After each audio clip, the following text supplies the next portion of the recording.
She's fine. She was perfect. You're being sassy. I'm just holding out here. You're being great. Thank you. Go watch the baby. Love you. Can you look at her? Yes. Great. And can you tell us what your name is, who you are? Yeah, my name is Tedra Noonan. Everyone calls me Teddy.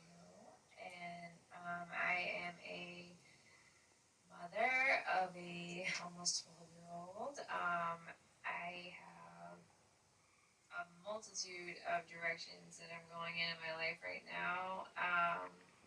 Advocacy being one area I'm interested in, because I'm a survivor of domestic violence and I still deal with the after effects of that relationship because I had a child with that person, and I am in a continuous battle in the court system here for custody, and it's becoming, in my opinion, less and less fair.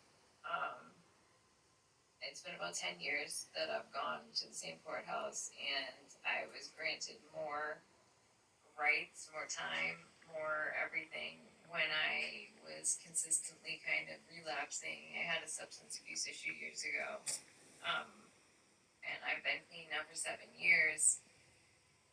But it's very odd to me that I had more then, when I wasn't as stable as I am now.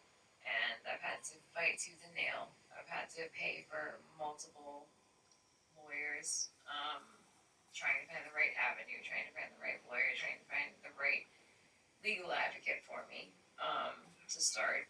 And I'm just digging, I feel, a bigger hole, not even on purpose. It's just, I'm doing things that I was used to doing, like testing. I always offer and actually volunteer to do hair tests whenever I go.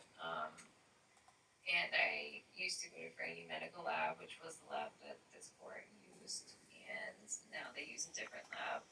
And I've had a lot of problems with my results, and I've never even seen a black and white copy of my results ever for any of these tests from this lab. And my experience with Franny was always I was given plenty of paperwork before and after of testing showing exactly what the test was, and it was always correct, whether it was, I had one dirty one, and then I had one where I was on medication assisted treatment, Suboxone, that showed up perfect, and I had clean ones. So I had 100% trust and faith in the system, at least that aspect of it, where I could go and get tested, show where I was in my life in terms of substance use. So when I brought this motion in recently to get custody of my daughter at 50-50, I was shocked when I passed the 17 panel first at Brady, and then subsequently failed testing at this other lab, and was positive for cocaine, which I never have been positive for in my life, even when I was using. It just wasn't a drug I did. And I was always very honest with the courts and said, look, I have a problem with opiates, and I'm trying to get a handle on it, and I did. And now it's 7 years later, I'm coming back, I'm clean. I'm not on any medication assisted treatment. I'm on the right medication. I see a psychiatrist and do all the right things that I'm supposed to do and I was told to do. And it's like for every right thing I did, I'm taking 2 steps backwards. And just because I had this issue in the past, anything I say is automatically a lie. This positive for cocaine that I got now 3 times, not back to back either. I've passed tests in between, and it's like they won't even listen to the logic. Like hair, it's in your hair for a while. I can't take this substance in and out and in and out and in and out. I would expect to see 2 back to back, either positives or negatives, and I've yet to have it. So it's been over a year now of me just being tested again and again every time I go to court, and we're getting nowhere with custody. And I'm, spending thousands of dollars on lawyers who are trying their best, but ultimately it's a judge that determines at the end of the day the testing, how it's done, if I get to do it. judge right now, and I'm having a really hard time maneuvering the system with her as my,